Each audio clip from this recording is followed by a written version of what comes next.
Olá, olá, boa tarde, tudo bem com vocês? Bom, vamos bater um papo hoje aqui no nosso Pode Ser, nossos estúdios aqui em Leiria, vamos conversar com a Alana Monteiro, um episódio diferente aí para vocês, uma série idealizada por Ana Ribeiro, Ana Paula Ribeiro, vai falar para vocês de... Falando com o especialista.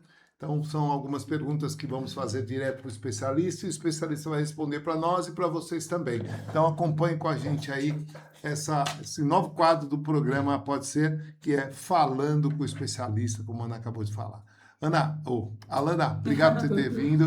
Eu que agradeço, sempre o convite, Obrigado sempre o retorno. por poder responder para a gente. Sim, É sempre bom falar contigo, né, meu irmão? Gostamos. E eu gosto muito das suas explicações, que é bem categórico. Você é uma pessoa que tem segurança no que fala. Que bom. Não é? E experiência também, né? É, exatamente. Então, eu vou começar com as perguntas, certo? E eu falo primeiro, eu falo, aí vai indo. Tá bom? Ok. Tá bom? Tô Então, preparada. vamos lá. Primeira pergunta, Alan, é assim, uma pessoa pode ser presa em flagrante delito por um crime que não cometeu? E se for, como deve agir? Sim, isso é possível. Ah, É muito estranho, porque parece que a pessoa assim, se ela não tem como, né? uhum, Comprovar que realmente ela estava fazendo o crime, como que ela pode ser presa em flagrante? Existem várias situações. Por exemplo, uma pessoa é vista na cena do crime, toda ensanguentada, do lado do defunto. Então, ela pode ser presa em flagrante ali. sim. Mas não foi ela que cometeu o crime, mesmo sendo presa em flagrante. Mas isso a gente pode provar depois. A prisão, ela é lícita, ela vai acontecer, tá? Mesmo a pessoa não sendo a responsável pelo crime, isso já aconteceu inúmeras vezes.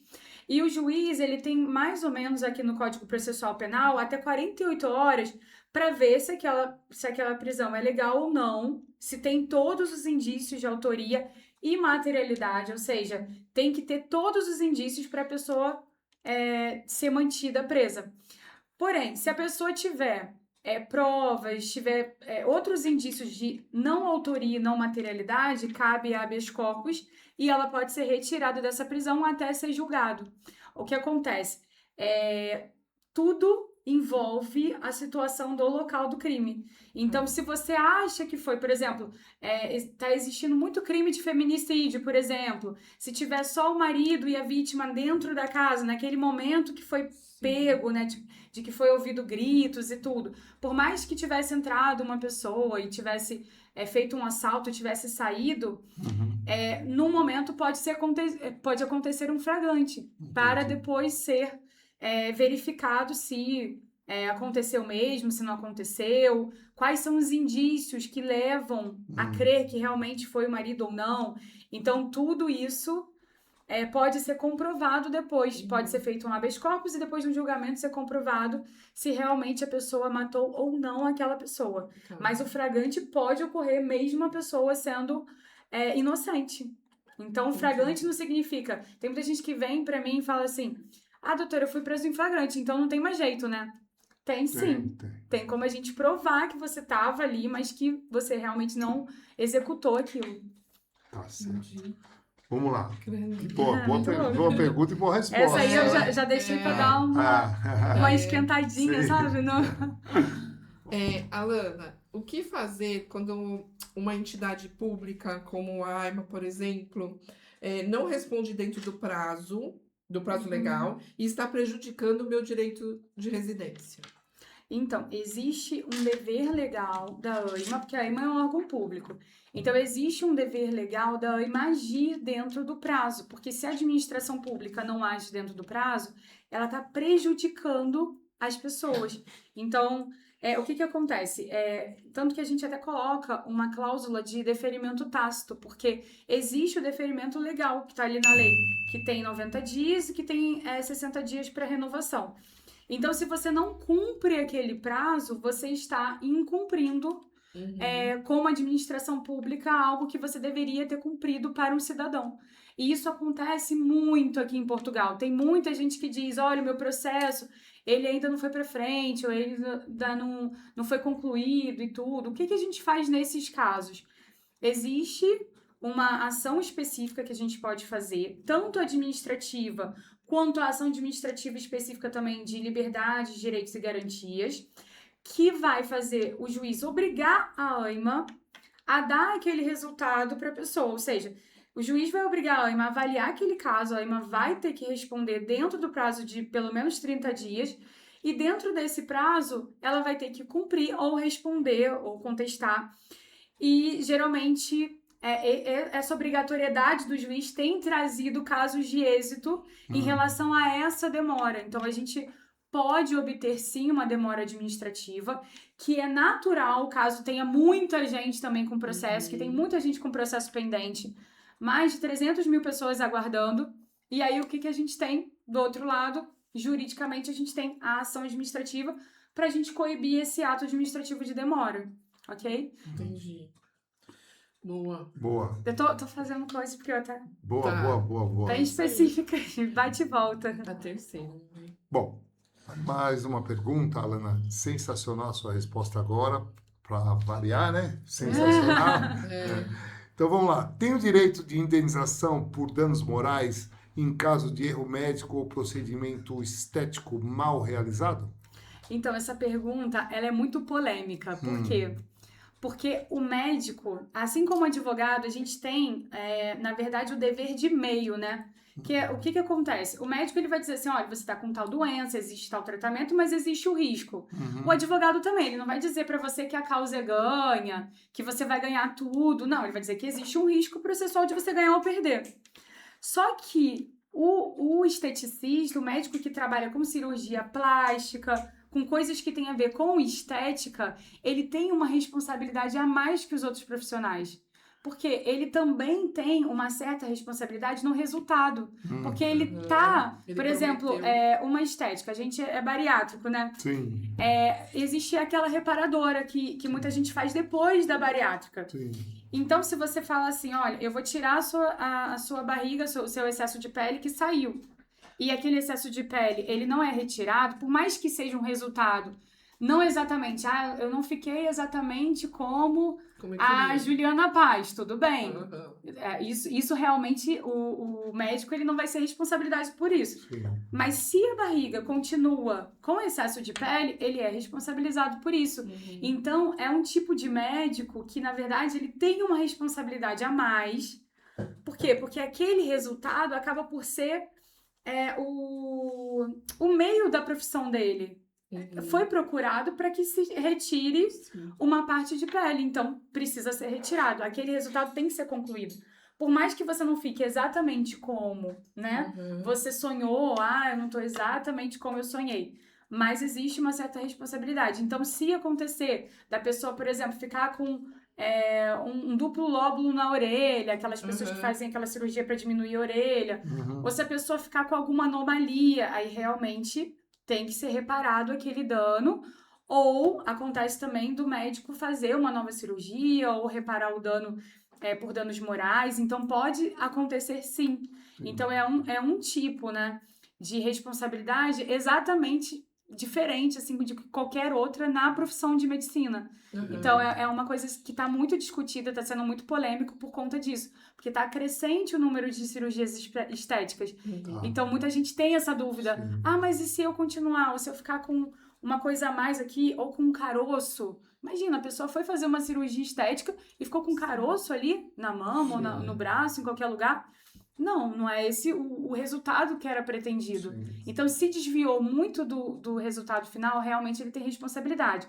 Se não ficou exatamente como seu artista preferido Aí e já tal, é outra aí já é história. outra história. Isso não tem que ser responsabilidade pelo médico, que tem a ver com a sua genética e Sim. tudo. Não vai ficar Um igual. monte de coisa, enxertia, um monte de coisa.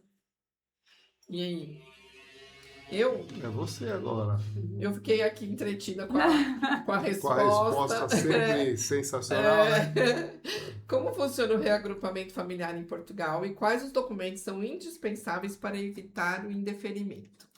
Então, nós tivemos agora uma mudança legal muito grande, né, em relação ao reagrupamento familiar, onde, né, muitas pessoas falaram assim, não vai ter mais reagrupamento. Existe o reagrupamento, mas agora o reagrupamento, ele vai ser feito através do agrupamento, que é por visto, certo?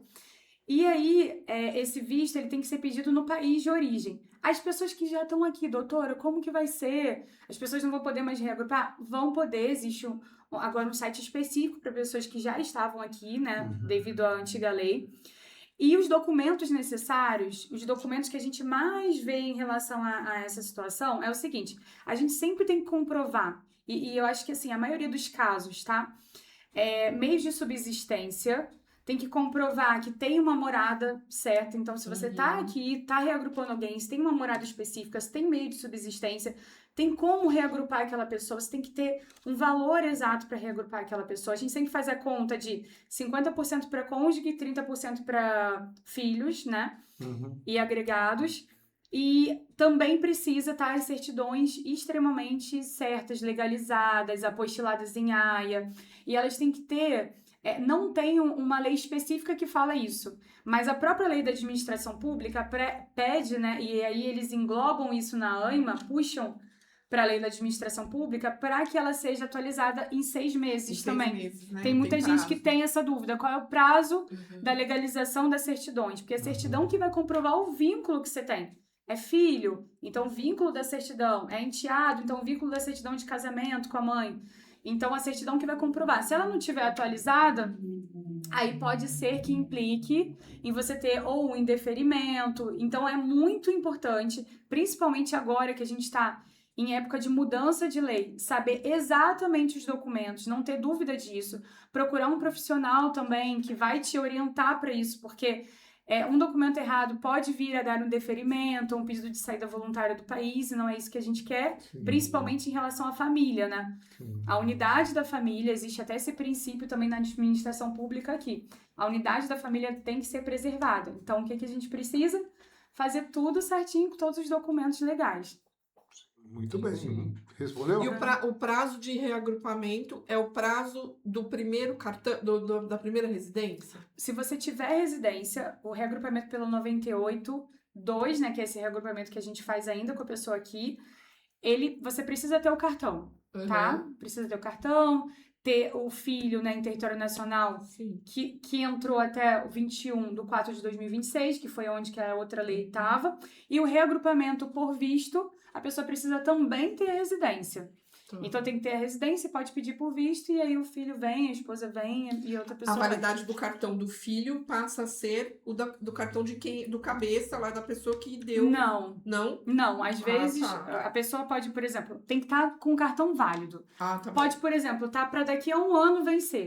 Se você tá reagrupando e teu filho tá reagrupando agora, ele pode ter a validade de 2 anos, mesmo que o seu cartão vença daqui a 1 ano, não tem problema. Entendeu? Se for um reagrupamento que já está sendo reiterado, né, já é uma segunda volta de uma renovação, então vai dar também um limite maior também de tempo. E tem muita gente que fica em dúvida entre reagrupar e fazer pelo artigo de estudo. O artigo de estudo às vezes dá menos prazo por conta do tempo do curso. Então, se o tempo do curso é só anual ou só de 6 meses, você vai ter um prazo mais reduzido. Então, se a pessoa está em dúvida entre um e outro, acho que vale mais a pena fazer sempre o que tem maior prazo, né, de validade, para você não ter que ficar renovando sempre, né? E pagando sempre mais taxas. Exatamente. Uma pergunta fora do contexto também, esse negócio de reagrupamento. Por exemplo, eu tenho um filho no Brasil, estou aqui, eu sou cidadão português, quero trazer ele para cá. Como que funciona para fazer o documento dele como o título de residência, ou já entraria com pedido de cidadania através de mim? É porque você já é português. Sim. Então, o reagrupamento não seria pela residência, seria como português. Certo. O português, ele também pode pedir um visto para o filho estando em outro país. Tá.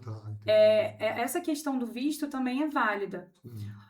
O que acontece? O português, ele reagrupa, ele tem um prazo muito maior do filho estar aqui porque ele é residente, ele é uma pessoa que além de residente, ele é nacional daquele país. Então, por você ter nacionalidade portuguesa, o seu reagrupamento ele vai ser de 5 anos.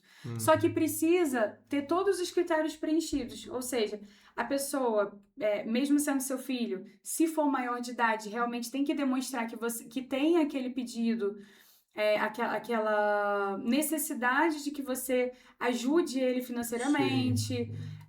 Não pode, por exemplo, se for casado, já não consegue comprovar Sim. isso, entendeu? Pode estar em outro país e fazer o visto de agrupamento e você mesmo faz a entrevista e o visto é mandado para o consulado de lá. É engraçado porque é totalmente Faz a diferente. entrevista aqui. Quem faz a entrevista é a pessoa que está sendo... Tá aqui. que está agrupante, Sim, né? sim. Que é o caso do pai, né? Aham. E a pessoa que está sendo agrupada em outro país, ela vai ser o sujeito passivo, né? Só Sempre a recebe pessoa o visto lá. recebe o visto lá direitinho, você já fez a entrevista aqui, Tá tudo mostrou seus documentos, mostrou que você tem os valores, né, para poder agrupar essa pessoa, que essa Sim. pessoa é dependente financeiro de você, Sim. que essa pessoa depende de você e que você está trazendo ela com a sua família, Sim. etc. Então, Legal. isso pode ser feito. Muito É bom, legal, muito bom. é um percurso E difícil. agora, para tirar a dúvida para quem está nos assistindo, todo esse trâmite você faz. Sim, tudo. Tudo que eu falei agora, o Pedido- criminal, o pedido o de reagrupamento, reagrupamento tudo. tanto de um brasileiro com título de residência aqui, quanto de um que tem a cidadania portuguesa e tem um filho lá, você faz também. Exatamente. E pelo fato de ser cidadão ou ser português, no caso, ele e ser o título de residência, o tempo é o mesmo? De demora? Não é. Não, de demora para vir o visto, Para vir o visto, para vir... para vir o reagrupamento. Não, isso não existe, assim, uma coisa assim específica, porque você é português, então você vai ter benefício, um nenhum. benefício É tudo de igual. você ir. O que acontece? Geralmente acontece mais rápido porque tem menos fila. Geralmente o português, quando vai reagrupar, não tem tantos portugueses, tantos filhos para reagrupar. Sim. Porque às vezes o filho já nasce com a dupla nacionalidade e tal. Então, assim, em relação à massa, acaba sendo menos. Então, se eu tenho... É que nem os vistos, né? Tem muita gente que fazia visto de procura de trabalho. E falava assim, doutora, tá demorando mais do que os normais. Por quê? Porque era muita gente pedindo. Só que se você fosse para um D7, que era também os meus clientes, eu vi o D7 saindo mais rápido. Por quê? Porque era um tipo específico. Enquanto eles iam avaliar, e tinha uma monta para avaliar de visto de procura, o D7 era rápido. A pessoa já tinha ali os rendimentos, já tinha tudo. E tava numa esteira que não tinha tanta fila, né? Entendi. Acaba por ser mais É rápido. maior ou menor, né? Exatamente. A minha convivência, a minha experiência, eu vejo ser mais rápido, mas não existe um critério de que você tá furando a fila de alguma forma. É só Não, o benefício tem menos pedido. é no prazo de validade. Sim, O prazo de validade sim. costuma ser de 5 anos. Sim. Quando a pessoa vai renovar, a pessoa já tem a definitiva. Então, acaba por facilitar, realmente, por ser Agora, português. como é que funciona, no caso, para quem está nos assistindo, entender, assim, dois cidadãos brasileiros que têm residência aqui, tem um filho aqui, nasce português, e para pegar a cidadania brasileira, tem que entrar com processo, como é que funciona? Sim, Você tem muita entendeu a gente que... pergunta? Entendi. Tem muita gente que acha... Na verdade, essa pergunta tem várias capilaridades. Por exemplo, a pessoa que tem um filho português, que nasce aqui português, né? Ela consegue até se reagrupar através desse filho português, né? E aí a gente tem muita calma também em relação à nova lei, que você não pode fazer o pedido estando aqui. Por quê? Porque esses pedidos foram feitos e tem gente que já nasceu aqui, tem gente que já englobou nessa lei. Mas daqui para frente tem que tomar cuidado, porque a lei de nacionalidade mudou, então não é automático. Você está aqui 1 ano e você tem o filho, agora você tem que pedir essa nacionalidade da criança. Ou seja, está mais complicado. Algumas conservatórias ainda não estão aplicando por falta de conhecimento, o que está gerando mais controvérsia. Então, tem pessoas virando portugueses e outras não. Olha que loucura. Por quê? Porque a lei ainda é muito recente. A lei praticamente tem menos de um mês de nacionalidade. Foi no dia 21, né? Foi muito rápida. Então, assim, o que acontece? Tem um filho português, já tem a nacionalidade, já posso pedir a nacionalidade através dele? Não é automática, tá? Todo pedido de nacionalidade, estando aqui em Portugal, mesmo você tendo um filho português, tem que ser uma coisa que você vai impulsionar. Então, você vai ter que pedir através de você, né? Ou do seu advogado, porque o advogado tem uma plataforma específica, acaba por ser mais célere, que você vai pedir essa nacionalidade. E também não é assim, nasceu português, eu vou pedir amanhã. Não. Na verdade, essa lei veio para diminuir o tempo que você pede. Ou seja, o tempo que você está aqui, às vezes ilegal, às vezes esperando sua residência, ele vai ser extinto, vai ser contado como se você também tivesse legal no país. Entendeu? Mas você precisa ter um tempo no país. E esse tempo agora mudou para 7 anos. Então, 7 você precisa ter esses 7 anos no país. Agora, uma criança que nasceu aqui, como eu falei, de pais brasileiros, nasceu aqui, ele é português, certo? Nem todas. Não, Nem mas todas. ele pode ser português. Pode ser. Pode Esse vir. que nasceu como português, por causa do tempo, tudo que o pai já está aqui, já tem os 2 cartões de residência, né? Uhum. Para ele tirar a cidadania brasileira, como é? Ele já nasce? Ou tem que Se entrar? ele tem pais brasileiros Sim. e nasceu no exterior sendo Sim. português, né? E os pais já pegaram a nacionalidade portuguesa, é Não. só ele ir pro Se consulado. não pegaram ainda. O pai tem residência e ele é português. Sim, o pai bebê- é brasileiro. Sim. E o só bebê é tem- português. Sim. O que o pai vai fazer? Vai no consulado Uhum. brasileiro em Portugal e aí vai Registro saber lá. o consulado da sua residência, porque existe também essa questão de jurisdição, né? Sim. A gente que é de Leiria é tudo em Lisboa, Sim. mas tem pessoas que também podem ir pro Porto. O consulado da sua região e você vai pedir, olha, ele é filho de pai brasileiro nascido no exterior. Eu quero a certidão brasileira dele. O processo é muito tranquilo, tá? Faz Porque as duas. e aí ele já tem a dupla nacionalidade. Dupla nacionalidade. Então, no consulado, ele não precisa ir no Brasil para pedir uma nacionalidade nem nada disso. O Sim. consulado mesmo vai agilizar Emite isso. e vai emitir. E se a pessoa não quiser ir, você faz esse trabalho também? Sim, com certeza. faz. Se a pessoa não souber ou tiver muita dificuldade com os papéis, Sim. eu também faço Faz. essa questão da Esse nacionalidade trâmite todo, brasileira. Reverso. Alana, Exatamente. Reverso. com relação a esses documentos que ele falou do filho, né? Que o Eduardo falou do filho, no caso de um casal de brasileiros que se casem aqui em Portugal, Uhum. a alteração de nome, de documentos, começa pelo passaporte, não é isso? Sim, Sai exatamente. da conservatória com aquele papel, né? Aquela certidão. Exatamente. E aí tem que ir até o consulado para fazer um novo passaporte. Aí depois do passaporte concluído, aí altera os outros documentos com residência, cartão de Não é cidadão. automático. Não é automático. Isso aí é uma coisa que gera muito problema. Por quê? O que acontece? A primeira coisa que você tem que alterar é o passaporte. Porque o teu passaporte, mesmo você tendo autorização de residência, é a sua identidade enquanto estrangeiro estando no exterior. O teu passaporte Uhum. nunca pode estar vencido, pode estar fora do prazo. Eu sempre falo para meus clientes, renovem antes. Outra coisa, se você não tem um passaporte renovado com o teu nome novo, né, de casado, quando você for fazer uma renovação de residência, ou se você precisar fazer qualquer coisa, aquele documento você for gerar Uhum. qualquer tipo de coisa, um certificado criminal, qualquer coisa, vai ter divergência. Então, você não vai conseguir nem ir para frente com seus documentos. Por mais que você seja documentada no local, mas eu não renovei passaporte, não renovei nada, eu mudei o nome de solteira para casada, e aí pronto, deixei a vida me levar. E aí você vai ter problema até na sua renovação de residência, nos seus... nos próximos documentos que você for fazer. E outra coisa, não tinha como, até então, né? Até esse ano, não tinha como ser feito o RG aqui. Isso começou esse ano e ainda é um projeto embrionário ainda. Ou seja, existe no consulado uma perspectiva para que se faça o RG também estando fora, mas o RG só poderia ser feito estando no Brasil. Então, agora a gente vai ter mais essa abertura, graças a Deus, o consulado está fazendo esse movimento para que possamos fazer o RG. E aí o RG também tem que ser mudado. Tem que ser mudado no CPF, porque o CPF também conta muito, tem que ser renovado no título de residência, ou seja, todos os documentos eles têm que estar ok. O RG é mais dificultoso porque o CPF não, mas o RG é mais dificultoso porque ele também é o CPF.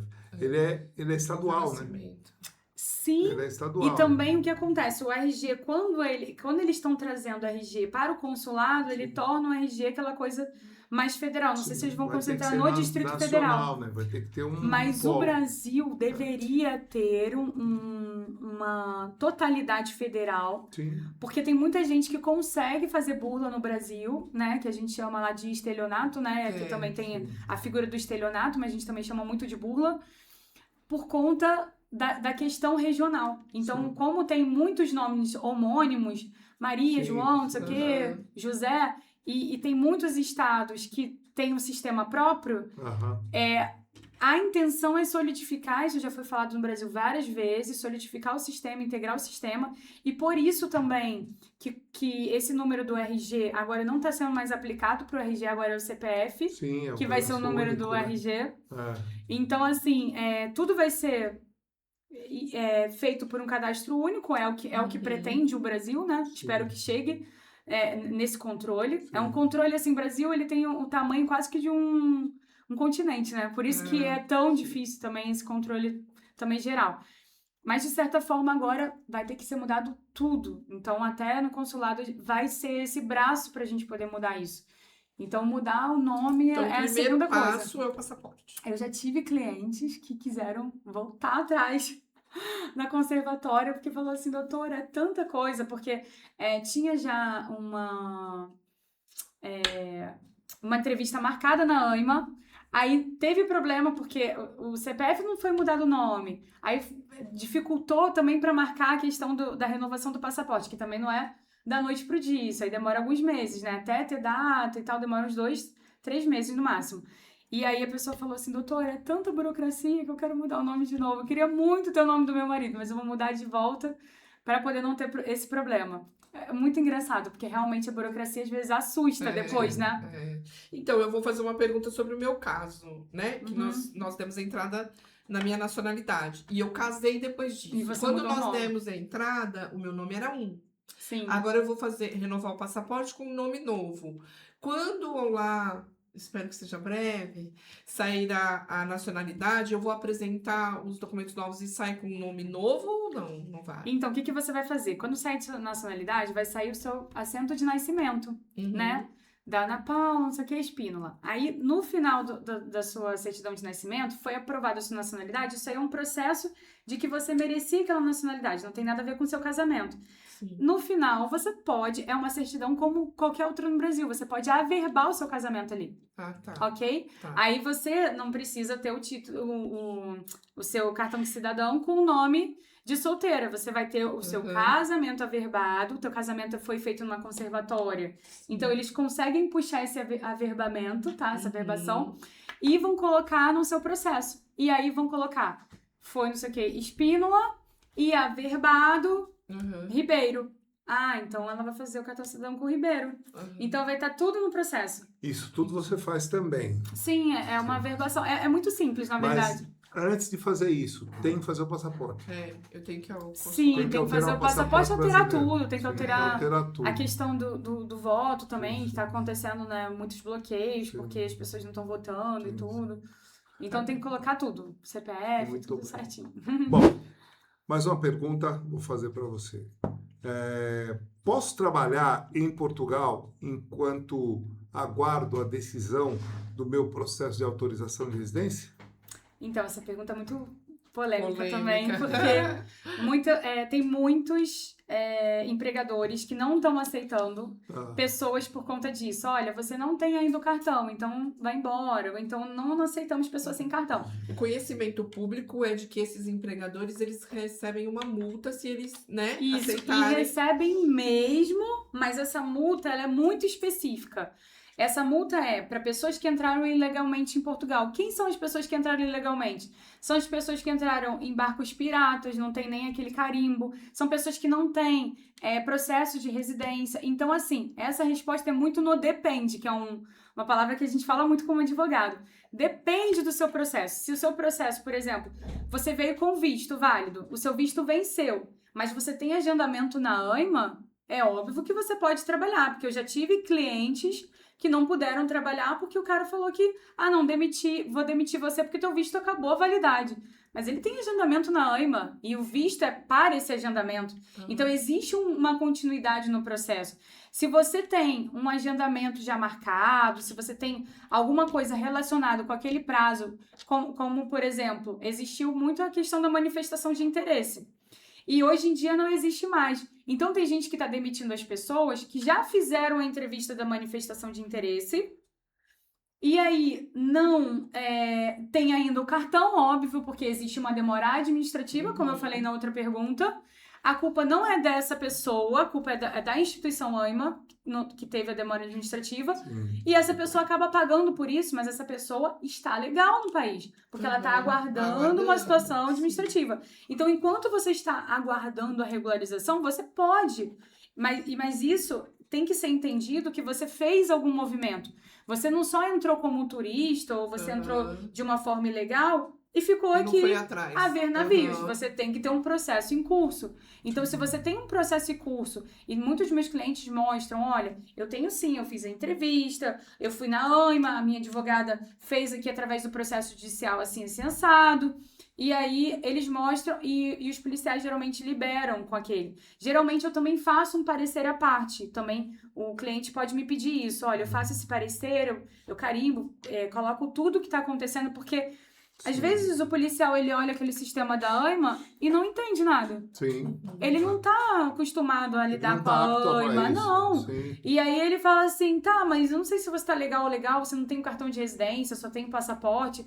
Como que eu vou saber que você tá legal? Aí tem cliente que pedem, doutora, faz um parecer, aí eu coloco tudo direitinho. Olha, fulano chegou em tal lugar, ele teve a entrevista tal dia e tá aguardando o cartão de residência pelo prazo X. Aí fica tudo pingo nos is direitinho. Tudo direitinho. Que bom, que bom. Eu queria fazer uma pergunta, eu não sei se vai poder ir pro ar, mas depois, se não puder, a gente corta na edição. Porque eu acho que... porque eu acho que muitas pessoas que assistem, estão se programando para vir para cá, assistem no YouTube a história da salinha, né? Se você não passar, você vai para uma salinha e tal. Então, eu sei a resposta, mas eu quero ouvir de você. Você é uma advogada que pode atender essa pessoa que vai para a salinha. Posso entrar nessa linha, sim. Pode entrar nessa linha. Então, como é que isso funciona? Quem te liga é a pessoa da salinha ou é o familiar? Tem que ser o meu tá cliente. fora? Tem que ser o meu cliente ou a pessoa que tá fora que sabe que o meu cliente tá lá. Então, pode entrar em contato com você. Sim. De lá da salinha mesmo. Até porque a pessoa que... o agente que prendeu essa pessoa, ele não vai ligar pro advogado da pessoa. Sim. Na verdade, E às vezes ele não vai nem dizer que ele tem direito a um advogado. A Mas pessoa que vai insistir... Na verdade, a pessoa tá detida, ela não tá presa. Tá detida, exatamente. Tá detida. detida. Aí, tem por direito exemplo, à defesa. Exatamente. o familiar começa a procurar e vê que a pessoa não mandou mensagem de que entrou. Porque a pessoa que tá na salinha, ela não fica incomunicável. Não. Ela tá com o telemóvel. Depende, tem situações história. em que acontece, assim, um abuso de poder, eles tirarem o celular da pessoa. A maioria das vezes, a pessoa tá com o celular ali e tá falando com uma pessoa e comigo, tá? Tem situações, agora ele pediu pra assinar isso e tal. O que eu falo pros meus clientes? Se você foi detido, tá? É a mesma coisa que prisão em flagrante. Foi detido ali, o que você faz? Não assine nada que você não queira ou que esteja ali confuso pra você, até porque você não sabe o que você tá fazendo, o que você tá assinando. Você tem direito ao silêncio e não assinar nada. Todo mundo tem direito ao silêncio e não assinar nada. Você vai assinar uma confissão dizendo que você tá ilegal no país?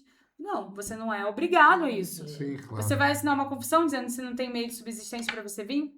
Não, porque tem muita gente que faz o seguinte, existem critérios pra você estar aqui, né? Então, se você não tem meio de subsistência pra você turistar, mesmo que você realmente tenha vindo como turista, eles não tenham deixado você entrar e te levaram pra essa linha, você tem que realmente comprovar que você tem dinheiro pra você passar pelo menos aqueles 10 dias que você se propôs a passar ali. Teve uma cliente que ela tinha o dinheiro e ela veio realmente a turismo. Mas ela disse assim, doutora, eu fiquei com tanto medo eles perguntarem se eu tinha dinheiro, e eu fiquei com medo disso ser, tipo, deles estarem querendo propina, né? Aí eu falei assim, não, é porque é um dos critérios você ter dinheiro. Eu achei que eles iam me extorquir, ia pedir dinheiro. Eu falei, não, é um dos critérios eles saberem se você tem dinheiro. E você tem que dizer, eu tenho dinheiro. Se você tem dinheiro. Ela tinha dinheiro, disse que não. E eles ainda fizeram ela assinar um papel dizendo que ela não tinha dinheiro pra estar lá, turistando. Então, se você não tem dinheiro pra turistar, você não pode... Você pode ser impedida de entrar. Então, assim, ela falou assim, sim, eu não tenho dinheiro. E assinou. E ela tinha dinheiro. E depois ela falou assim, não, eu assinei, mas eu tinha dinheiro. Então, você mentiu pra gente, que também é obstrução da justiça.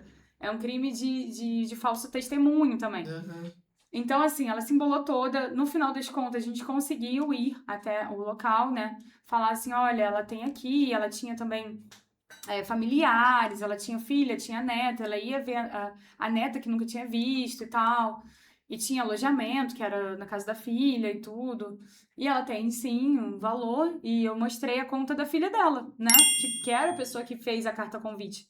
Então, se tem uma pessoa que faz a carta convite também, que tem dinheiro na Tem conta um suficiente, né? É. Ela tinha um responsável financeiro.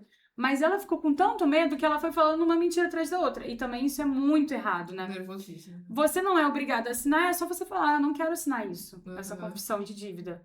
Entendeu? Então você tem que saber os requisitos mínimos e Sim. tem que dizer. E a questão de ele poder falar comigo ou não, a pessoa tem que saber que ela tem direito a um advogado. Por quê? Porque se ela tá ali sendo pressionada e eles não falam que a pessoa tem aquele direito, né?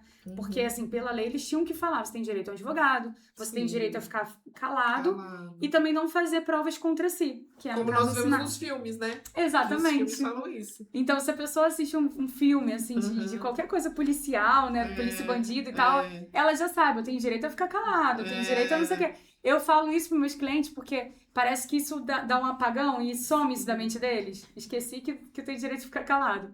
Eu acho que eu vou ter que falar tudo e tal. Não, não é assim.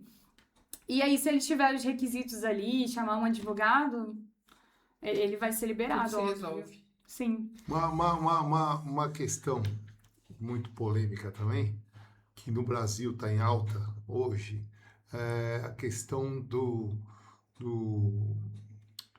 violência doméstica. Uhum. A violência doméstica, se ela for infundada, se ela for comprovada que é mentira, Se a denúncia for falsa. se a denúncia for comprovada que é mentira, existe a possibilidade do denunciante ser condenado em alguma coisa, paga multa, faz alguma coisa ou não? Existe a possibilidade de você também fazer uma denúncia crime, né? Sim. No caso, a pessoa que foi indiciada por aquele crime, se realmente aquele processo arquivou, porque não teve provas, etc. Só que a gente tem que ter muito cuidado, porque a violência doméstica agora é tida como... não é como se o ônus não fosse da vítima, mas sim do agressor. Então, assim, a vítima traz, por exemplo, se tiver um corpo de delito, alguma coisa, a vítima traz os indícios e, na verdade, quem tem que comprovar que realmente não estava lá, tinha um álibi, etc., e não cometeu aquilo, é a pessoa que foi incriminada. Se essa pessoa que foi incriminada, por exemplo, ela nem estava no local com a vítima, tem indícios que tem um álibi, etc., ou estava com outra pessoa que pode testemunhar, e realmente aquilo foi completamente mentira, que é, assim, uma porcentagem muito pequena dos casos, tá? Então, a gente também não pode sempre dizer que vai ter uma mentira, porque senão a gente também a porcentagem dos casos de mentira é muito pequena. Mas se isso realmente aconteceu e a pessoa fez isso de malícia, a outra pessoa, ela pode alegar o falso testemunho aqui em Portugal, é um crime também, e comprovando, né, que realmente a pessoa mentiu para a polícia para poder obter alguma coisa, mesmo que seja a prisão, a detenção daquela pessoa, ou um registro criminal, né, negativo para aquela pessoa, aí essa pessoa vai responder também criminalmente por conta daquela acusação que ela fez. E aqui existe muito mais essa cultura de responder criminalmente do que no Brasil. Sabe por quê? Porque toda vez que você vai numa delegacia, não sei se vocês já chegaram nesse contexto de ir para uma delegacia, mas eles sempre falam assim, tem certeza que você quer denunciar? Tem certeza que você quer fazer isso? Pode ser a coisa mais simples do mundo. Aconteceu uma burla de chamada telefônica. Eles pediram para eu depositar não sei o que lá. Eles ficam, você tem certeza que isso é verdade? Eu tenho certeza que você quer fazer isso? Acaba te coibindo. Tem muita gente que não consegue fazer registro de ocorrência, doutora. Faz pra mim, eu faço esse serviço também. Faz pra mim, porque eu vou na delegacia e eles me perguntam tanto se isso é verdade, que eu acho que eles estão desconfiando de mim, que eu não consigo nem fazer, eu não consigo nem ir pra frente. Então, assim, existe aqui um indício, assim, muito grande de você tá falando mesmo a verdade, não sei o quê, independente do crime que seja. Essa insistência Conta talvez disso. seja uma proteção do falso testemunho. Uma proteção do falso testemunho, e eles, inclusive, falam... Muitos agentes de polícia falam, olha, você sabe que ele pode te incriminar, ou ele ou ela pode te incriminar caso você fale uma mentira, né? E seja comprovado que você mentiu, né? E a pessoa fala sim. Antes de dar o depoimento, é falado isso pra pessoa, a pessoa diz que sim e continua. Então, se a pessoa continuou, Então já está praticamente ali tudo certo para que possa ter também um... Que vai seguir em frente. Exatamente. Muito bem. Muito bem. Adoramos! Muito bom falar sempre com muito você. bom. Muito bom falar com você. Você é sempre sensacional nas Vocês também. respostas, né? É Uma pessoa. é E nas esclarecedor, explicações. é o que as pessoas querem esclarecedor, saber, não é? Sim. E sempre que tiverem mais perguntas ou alguma alteração, a gente pode gravar no Sim, quadro. com certeza. Eu acho que essas polêmicas são melhores, né? Uma outra pergunta que eu tenho, quero te fazer, eu lembrei agora que ela falou da alteração, sobre as leis aqui. Vamos lá. Então, doutora, as leis aqui mudam frequentemente. E você, como doutora, como advogada, no caso de imigração, tem que estar sempre atualizada, não é? Sim. Você recebe algum informativo, algum pop-up, mudou a lei e tal, hoje, a partir de hoje está assim, ou você tem que estar sempre buscando informação? Não, a gente está sempre buscando informação. Sim. Graças a Deus também, a gente tem a mídia a nosso favor que... na verdade, a gente já sabe antes da lei ser aprovada que ela tá para ser aprovada. Então, a gente já fica ali. E também tem a mídia também, que assim que é aprovada, a gente ficou sabendo se algum... O advogado nem pode dizer que ele papou mosca, né? Porque a grande mídia, ela vai soltando também sempre. Porque acaba sendo uma aliada para que essa lei tenha eficácia plena ali. Ou seja... não adianta ter uma lei e ninguém saber, e eles mudarem toda hora e ninguém saber. Não, isso tem que ser televisionado, tem que ser jogado e tal.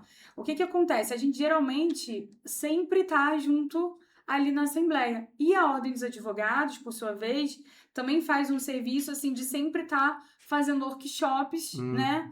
E atualizações também legais. Então, existem cursos também gratuitos para o advogado fazer. Então, por mais que eu não esteja tão inteirada, não esteja... fazendo coisas relativas à lei nova, assim, saiu uma lei, eu já vejo conferência, não sei o que lá.